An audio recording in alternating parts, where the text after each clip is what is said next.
आप देखेंगे लोगों ने बिना लैक ऑफ नॉलेज के हल्ला करते हैं कि हमारे पास में 93,000 प्रिजनर्स थे, हमें बैलेंस पीओके को क्यों नहीं लिया, और हमारे पास इतना बड़ा लीवरेज था, हमने क्यों ऐसा नहीं किया। बट सच ये था कि पाकिस्तान उन प्रिजनर्स ऑफ वॉर को लेने के लिए तैयार ही नहीं था। वही कह रहा था कि आप सोचिए कि दिसंबर 71 है, हाँ। तब से हम कोशिश कर रहे हैं कि भाई ये आपके इतने, क्योंकि हम अगर आप सोचें कि 71 की जो बुनियाद है उसमें भी एक चीज़ थी कि भाई ढेर सारे शरणार्थी हमारे ऊपर आ गए थे, हमारे देश में बहुत ढेर सारे एक्सपेंडिचर हो रहा था, और उस दौरान भारत की इकॉनमी इतनी समृद्ध नहीं थी जैसे आज हम चौथी जगह पहुँच गए हैं जी। तो ये जो प्रिजनर्स थे, चूँकि इंडिया बेसिकली एक आइडियलिस्टिक नेशन है, इसके जो बेस में है या डीएनए में है एक आइडियलिज्म है जी। तो हम जिनेवा कन्वेंशन फॉलो करते हैं। जिनेवा कन्वेंशन में आप देखें तो प्रिजनर्स ऑफ वॉर को ढेर सारी सहूलतें हम उनको उस तरह से रख रहे थे, तो हम चाहते थे कि वो जल्दी से जल्दी पाकिस्तान अपने देश जाएं, लेकिन पाकिस्तान लेने के लिए नहीं तैयार था। एनीवे फाइनली करते कराते शिमला एग्रीमेंट हुआ। तो शिमला एग्रीमेंट होने के बाद में फिर उन्होंने मतलब ये अपना प्रिजनर्स ऑफ वॉर को एक्सेप्ट किया वापस लेने के लिए, और उसमें एक एग्रीमेंट ये हुआ कि जो गेंस एंड लॉसेस हम सीज़ फायर इलाके में हमने किया है वो हम रिटेन करेंगे दोनों तरफ वाले, जिसकी वजह से आप देखेंगे कि जो कारगिल सेक्टर का नॉर्थ वाला पोर्शन है वहाँ और सियाचिन के बीच में जो तुर्तुक वाला इलाका है, पहले वो पाकिस्तानी विलेज था, तुर्तुक जो था पाकिस्तानी विलेज था, बट इसको हमने 71 में कैप्चर किया था, वो हमने रिटेन किया। लेकिन आईबी वाला ये डिसाइड किया गया था कि आईबी में जो भी आगे पीछे गया है, क्योंकि आईबी की डिफरेंट सैंक्टिटी होती है, हम वापस करेंगे। वो ग्राउंड पे एग्जीक्यूट हुआ, और उस समय IB sir international border right. और तो लाइन ऑफ कंट्रोल में जो लाइन ऑफ कंट्रोल का टर्म जो है वो 72 में आया कि सीज फायर लाइन को हम लाइन ऑफ कंट्रोल के रूप में जानेंगे। और उसमें अगर आप देखें तो ये भी कहा गया है कि हम बातचीत के आपसी जरिए से उस मुद्दे को सुलझाएंगे और उसकी सैंक्टिटी को बाय फोर्स नहीं तोड़ेंगे। ठीक है, ये पार्ट ऑफ एग्रीमेंट है, ये शिमला एग्रीमेंट है। शिमला एग्रीमेंट जी। तो हमने तो उसको मतलब अक्षरशः उसका पालन किया, उसमें मतलब कोई वो नहीं की। लेकिन 99 में जब कारगिल में हुआ तो उसने लाइन ऑफ कंट्रोल की सैंक्टिटी को ब्रेक करके वो इधर आया, और उसके जो इनिशियल लाइन ऑफ कंट्रोल में वो आया अनहेल्ड टेरिटरीज में जो उस समय खाली थे। कुछ इलाका तो वैसे हमेशा ही खाली रहता है क्योंकि बहुत वास्ट है, ट्रुप्स कम रहते हैं, वहाँ पे कोई कम्युनिकेशन का रास्ता नहीं है, ना फुट ट्रैक है, ना 80 ट्रैक है, ना तो क्लास 9 ट्रैक है, और वही उधर से भी रहता है।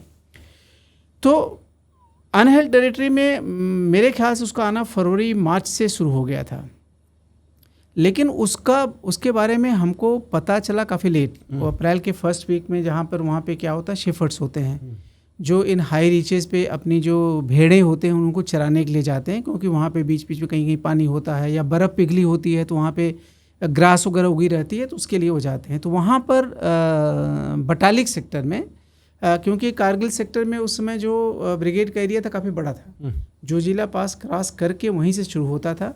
द्रास जो बेसिकली एक सेक्टर था, बीच में कारगिल सेक्टर था, उसके फर्दर नॉर्थ में आप जाइए तो बटालिक सेक्टर था जिसमें चोरबाटला एंड बाकी चीज़ें उसमें शामिल हैं।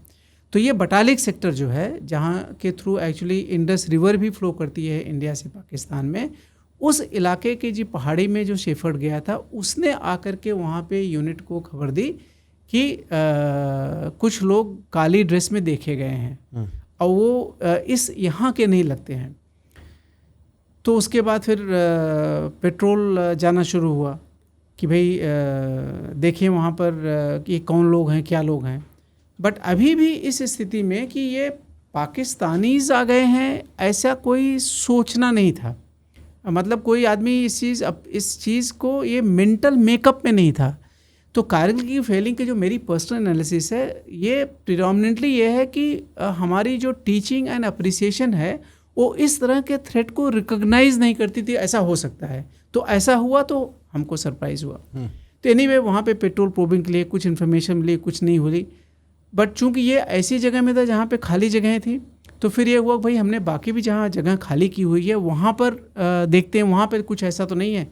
तो फिर वहाँ पे भी पेट्रोल लॉन्च किए गए जिसमें जो कारगिल के वेस्ट में काकसर सेक्टर है जहाँ पर फोर जाट हुआ करती थी, तो वहाँ पे गए। वो अपने कालिया वाला इंसिडेंट के बारे में सुना होगा कि एक्चुअली पोस्ट को नामली थोड़ी सी चढ़ाई के बेस में रखते हैं सेफ्टी के लिए।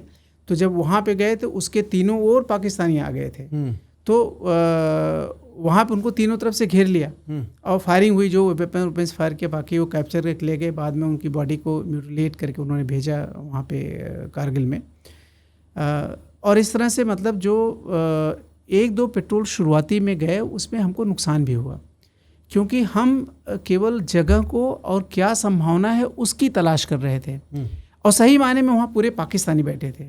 इनफैक्ट बाद में जब लड़ाई आगे चली तो पता चला, क्योंकि वहाँ के लोग कैप्चर गए, मारे गए, पूरा नॉर्दर्न लाइट इन्फेंट्री के ट्रुप्स थे जो उसमें एम्प्लॉय हुए थे। बट पूरी पाकिस्तान आर्मी मोबिलाइज नहीं हुई थी। ये जो निर्णय था, हालांकि बाद में तो नवाज शरीफ ने कहा है कि उनको पता भी इसके बारे में नहीं था। अब भगवान जाने कितना सच है, वो तो मैटर ऑफ डिटेल हो सकता है, उसकी कोई कंफर्मेशन नहीं है। बट ये चीज़ तो सही है कि परवेज़ मुशर्रफ और जो उनके क्लोज कॉन्फिडेंट्स हैं, जैसे GOC है FCNA का, फोर्स कमांडर नॉर्दर्न एरिया का, जिनके troops northern light infantry battalions के यूज़ हुए थे, उनको ही पता था। बाकी आर्मी के मोबिलाइजेशन से कुछ नहीं था। ऐसा नहीं था कि यहाँ पर पाकिस्तान ने ये एक्शन कर रहा है और एज अ प्रिकॉशनरी मेजर उसने बैलेंस आर्मी को भी मोबिलाइज कर दिया है। बॉस, अगर आपको हमारी इंटरेस्टिंग कॉन्वर्सेशंस पसंद है तो आपको पता होना चाहिए हम एक्सक्लूसिवली अवेलेबल हैं स्पॉटिफाई ऑडियो ओनली प्लेटफॉर्म पर भी। आप चलते हुए, ड्राइव करते हुए, ट्रेन में, सफाई करते हुए, वर्कआउट करते हुए, बातचीत करते हुए हमें सुन सकते हैं अपने कानों में स्पॉटिफाई पे। The link is in the description, press it, subscribe to us on Spotify.